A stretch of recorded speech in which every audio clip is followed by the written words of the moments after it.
उमंगपुर नामक गांव में हरियाली और चहल पहल हमेशा बनी रहती। ये गांव सादगी और हरियाली से भरा हुआ था। उमंगपुर गांव में सुंदर लाल का एक गरीब परिवार रहता था। उसके परिवार में उसकी पत्नी रूपमणी और एक 7 साल का बेटा था। सुंदर लाल का अपना कोई खेती-बाड़ी नहीं थी, इसलिए वो दूसरों के खेतों में मेहनत मजदूरी करके अपने घर का गुजारा चलाता था। इतनी मेहनत के बाद भी सुंदरलाल 2 वक्त की रोटी जुटाने में असमर्थ था। सर्दी की ठंडी रात और दिसंबर का आखिरी दिन चल रहा था। सभी लोग अपने घरों में बैठकर नए साल की तैयारी में लगे हुए थे। उनके घर में उस दिन खाने के लिए कुछ भी नहीं था। रूपमणी, ऐसा क्यों है कि मेरे इतने मेहनत करने के बाद भी मैं अपने बेटे को एक अच्छी कपड़े भी लेकर नहीं दे सकता हूँ और ना ही तुम दोनों को अच्छी जिंदगी दे पा रहा हूँ।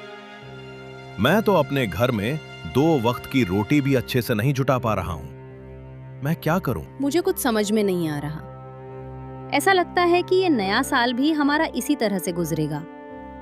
अजी, आप ऐसी बातें क्यों कर रहे हो? हमारे पास जो भी है मैं उसमें बहुत खुश हूँ। और आप देखिएगा, इस नए साल में हमारे साथ कुछ ना कुछ जरूर अच्छा होगा। हमें भगवान पर भरोसा रखना चाहिए। ऊपर वाला सब देख रहा है। उनका बेटा भूख से परेशान था, मगर माता पिता की बातें सुनकर वो चुपचाप सोने की कोशिश कर रहा था। तभी उनके दरवाजे पर एक गरीब बुढ़िया आवाज देती है। इस समय इतनी ठंड में कौन हो सकता है? जब सुंदरलाल दरवाजा खोलकर देखता है, तब एक गरीब बुढ़िया उनके दरवाजे के पास खड़ी थी। बेटा, मैं इस गांव में भीख मांगने के लिए आई थी। मैं पास के गांव में रहती हूँ, मगर मुझे इस गांव में बहुत रात हो चुकी है और बहुत ज्यादा ठंड भी पड़ रही है। तो क्या तुम आज रात मुझे अपने घर में रहने दोगे? सुंदरलाल गरीब बुढ़िया की बात सुनकर मन ही मन सोचने लगता है। मेरे पास तो इस टूटी झोपड़ी में मात्र एक ही कमरा है और मैं इस बूढ़ी अम्मा को कहाँ रखूंगा? कुछ देर सोचने के बाद सुंदरलाल ने बूढ़ी अम्मा से कहा, अम्मा, मैं एक बहुत ही गरीब आदमी हूँ। मेरे पास इस टूटी हुई झोपड़ी में मात्र एक ही कमरा है और उस कमरे में मैं अपने पूरे परिवार के साथ रहता हूँ। अगर आपका मन हो तो आप हमारे साथ रात भर के लिए इस कमरे में रह सकती हैं। हाँ बेटा, मुझे कोई दिक्कत नहीं है, बस मुझे रात भर के लिए आसरा चाहिए। बूढ़ी अम्मा जब घर के अंदर आई तो उसने अपने थैले को एक कोने में रख दिया और मिंटू से कहा, अरे बेटा, तुम अभी तक जाग रहे हो? तुम्हें भूख लगी है ना? आओ देखो बेटा, मैं तुम्हारे लिए क्या लाई हूँ। बूढ़ी अम्मा ने अपनी थैले से थोड़े फल और अच्छे पकवान निकाले और मिंटू को दे दिया। बेटा, ये मेरी तरफ से तुम्हारे लिए एक छोटा सा तोहफा होता है। काफी रात हो चुकी थी। सभी लोगों ने बूढ़ी अम्मा के लाए खाने को खाया और अपने अपने स्थान पर सो चुके थे।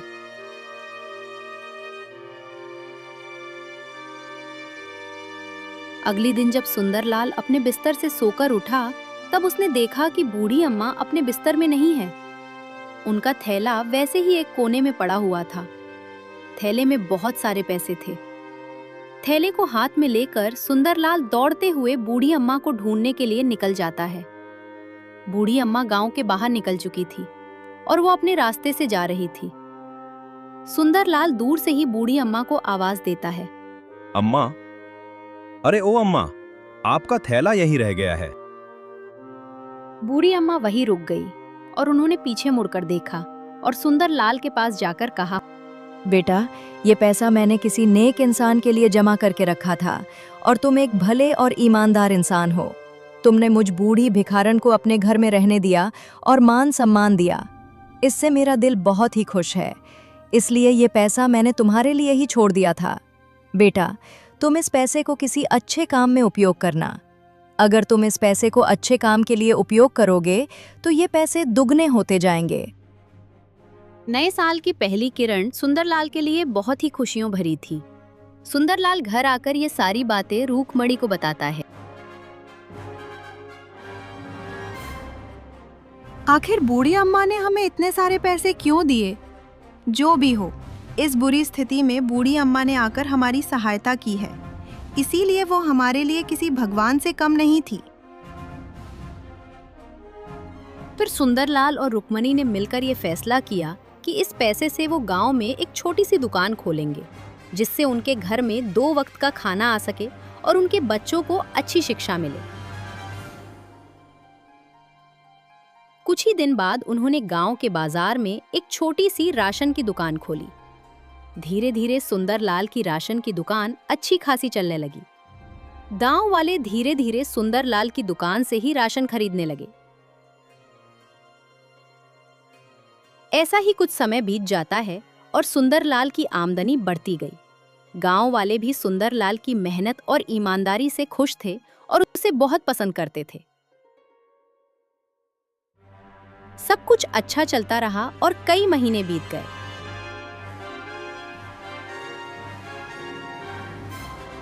मदन की दुकान के बगल में एक और राशन की दुकान थी। उस दुकान के मालिक का नाम दुर्गा बनिया था। दुर्गा बनिया को सुंदरलाल की तरक्की देखकर बहुत जलन होती थी। वो हमेशा सुंदरलाल का बुरा करने की सोचता रहता था। सुनिए जी, हमारी दुकान बिल्कुल ठप पड़ चुकी है। उस सुंदरलाल ने तो हमें कहीं का नहीं छोड़ा। आखिर इस सुंदरलाल में ऐसा क्या है जो सभी लोग इसी की दुकान पर जाते हैं? जब से उसने दुकान खोली है तब से मेरी दुकान पर तो कोई आता ही नहीं। अब समय आ गया है कि उसे मजा चखाया जाए। इस बार का वार ऐसा होना चाहिए कि वो दोबारा खड़ा होने की हिम्मत ना करें। तुम्हारी बात सही है रागनी, मगर ये कैसे होगा? कोई रास्ता बताओ। जनवरी का महीना है और ठंड इतनी ज्यादा पड़ रही है कि सभी लोग अपने घरों में दुबक कर सो रहे होंगे। तुम चुपके से जाओ और उसकी दुकान जला दो। मिट्टी का तेल उसकी पूरी दुकान पर छिड़क देना ताकि उसकी दुकान जलकर राख हो जाए। मगर ये काम इतना आसान नहीं होगा।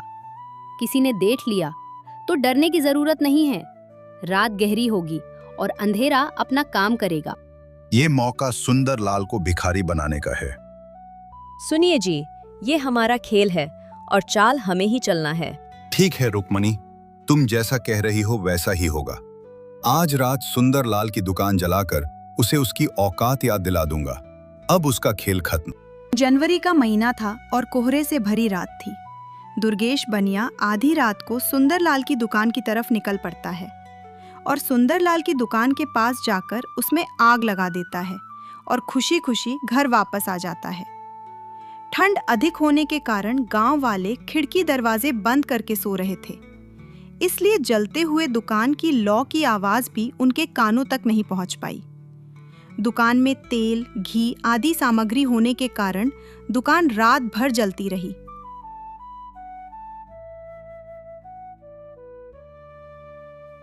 अगले दिन जब सुबह हुई तो सुंदरलाल अपनी दुकान की तरफ निकल पड़ा। जब वो अपनी दुकान के पास पहुंच गया तो उसने देखा कि उसकी दुकान पूरी जलकर राख हो गई है। ये देखकर सुंदरलाल की आंखों में आंसू आ जाते हैं।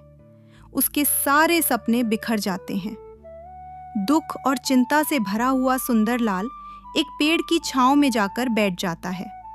वो मन ही मन सोचता है, हे भगवान, ये मेरे साथ क्या हो गया? मैंने कितने सपने देखे थे, वो सारे सपने बिखर गए। मैंने तो हमेशा सच और ईमानदारी की जिंदगी ही जी है, तो ये मेरे साथ ही ऐसा क्यों होता है? हमेशा मैंने अपनी जिंदगी में कष्ट ही कष्ट देखे हैं। मैं अपने बेटे को एक अच्छी जिंदगी देना चाहता था। मैंने इतने जी जान से मेहनत करके इतने ग्राहक बनाए थे। लगता है मेरी किस्मत में मेरी मेहनत का फल मिलना नहीं लिखा है। मैं अपनी पत्नी और बच्चे को एक खुशी भरा जीवन भी नहीं दे सकता। लेकिन शायद किस्मत को यह मंजूर नहीं था। अब मैं करूं तो क्या करूं? मैंने इस दुकान से बहुत सारे सपने सजाए थे। सारे सपने टूट गए, बिखर गए। घर आकर सुंदरलाल रुक्मणी को सारी बात बताता है और चुपचाप चारपाई पर लेट जाता है। तब रुक्मणी सोचती है, आखिर हमारे दुकान में आग लगी कैसे? रुक्मणी ये जानने के लिए अपनी जलती हुई दुकान के पास जाती है।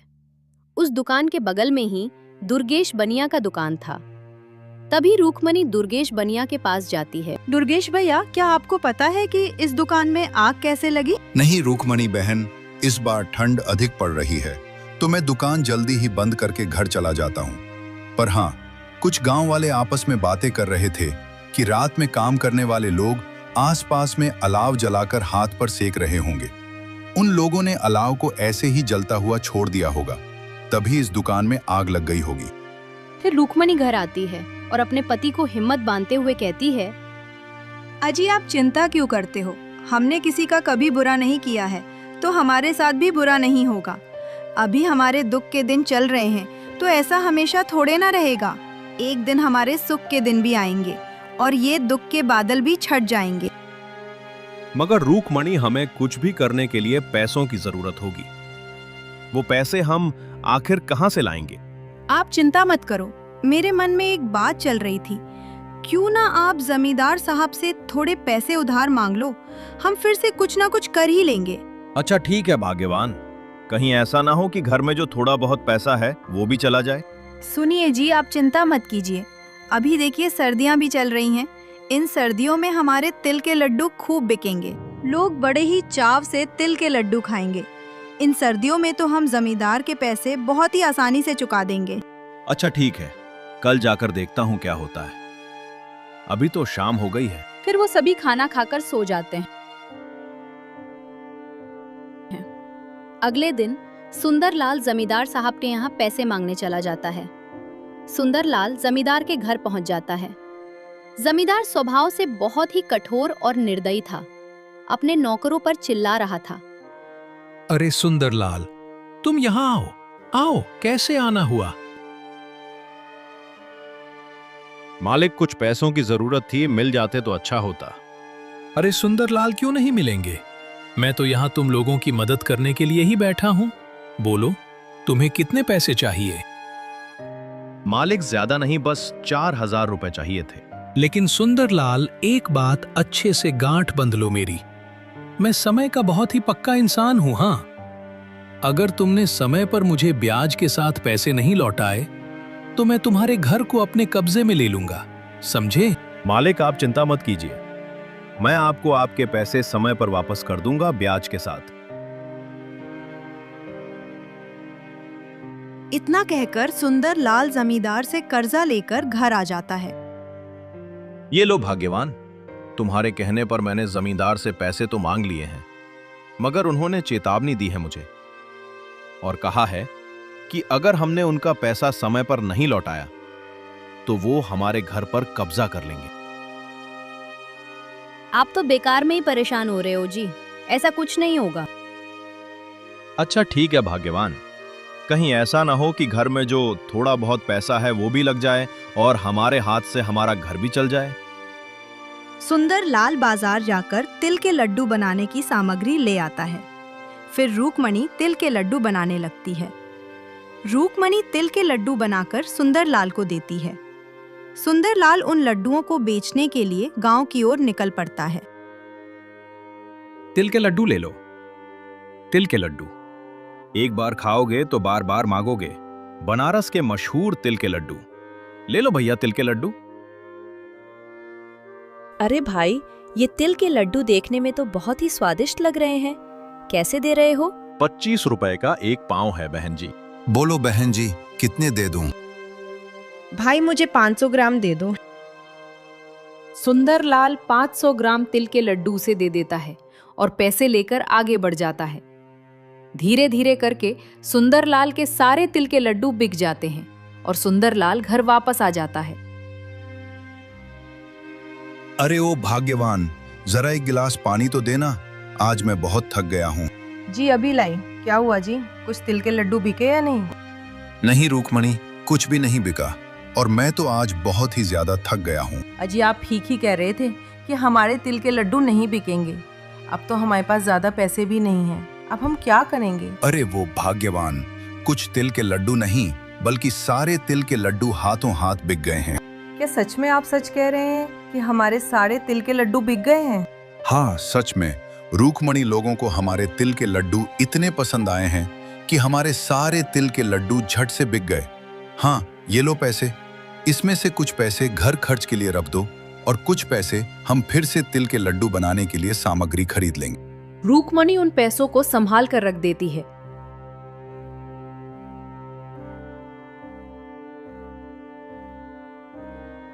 और फिर अगले दिन और ज्यादा तिल के लड्डू बनाकर सुंदरलाल को बेचने के लिए देती हैं।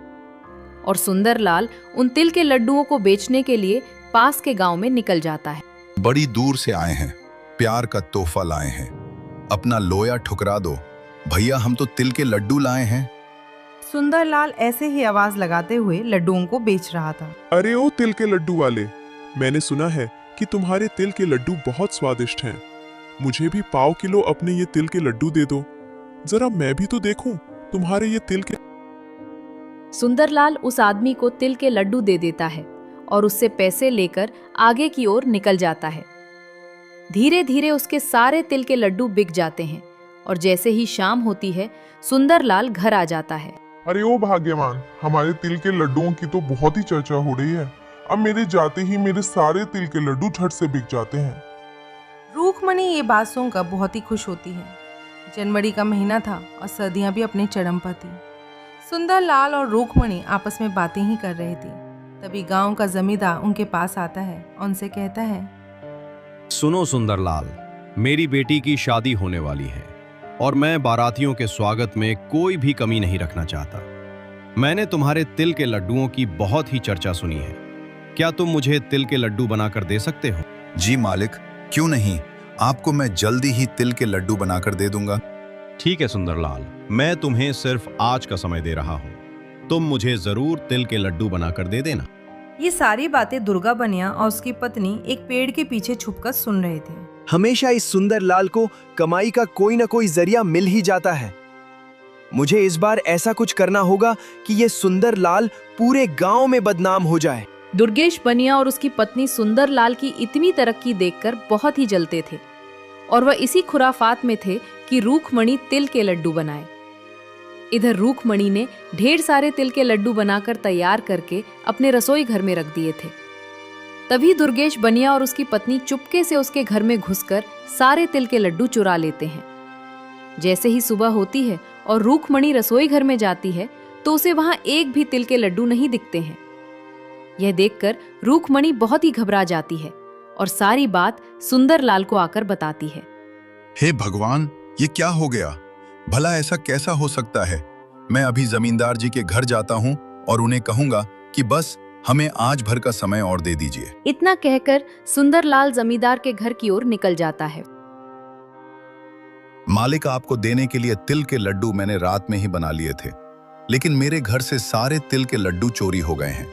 आप मुझे बस आज दिन भर की समय दे दीजिए, मैं आपको शाम तक लड्डू बनाकर दे दूंगा। ठीक है सुंदरलाल, मैं तुम्हें सिर्फ आज का समय दे रहा हूँ।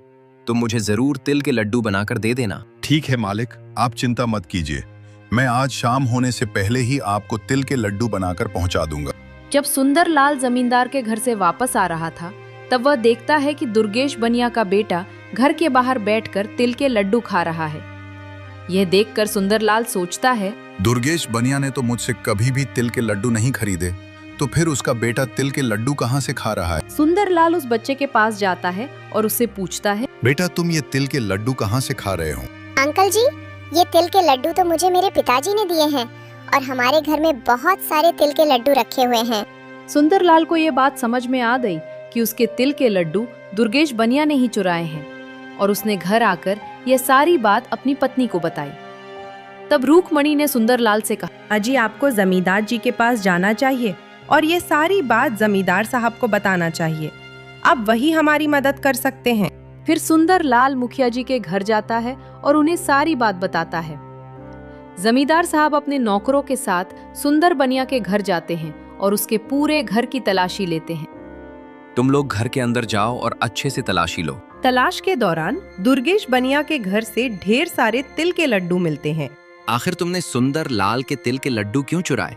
मुझे माफ कर दीजिए जमींदार साहब, मेरे अंदर जलन की भावना आ गई थी। सुंदरलाल इतनी तेजी से आगे बढ़ रहा था कि मुझे देखा न गया और सुंदरलाल की दुकान मैंने ही जलाई थी, क्योंकि इसकी दुकान पर भीड़ लगी रहती थी और मेरी दुकान पर एक भी ग्राहक नहीं आते थे। तुम इतनी आसानी से माफी मांग रहे हो? ये माफ करने वाली बात नहीं है, तुम्हें सजा तो जरूर मिलेगी। फिर जमींदार ने दुर्गेश बनिया और उसके परिवार को गांव से निकाल दिया। दुर्गेश बनिया को उसके किए की सजा मिलती है और सुंदरलाल जमींदार से लिया हुआ कर्ज भी चुका देता है और खुशी खुशी अपना जीवन बिताने लगता है। अगर हमारी कहानी आपको पसंद है तो हमारे वीडियो को लाइक करके चैनल को सब्सक्राइब करना मत भूलना।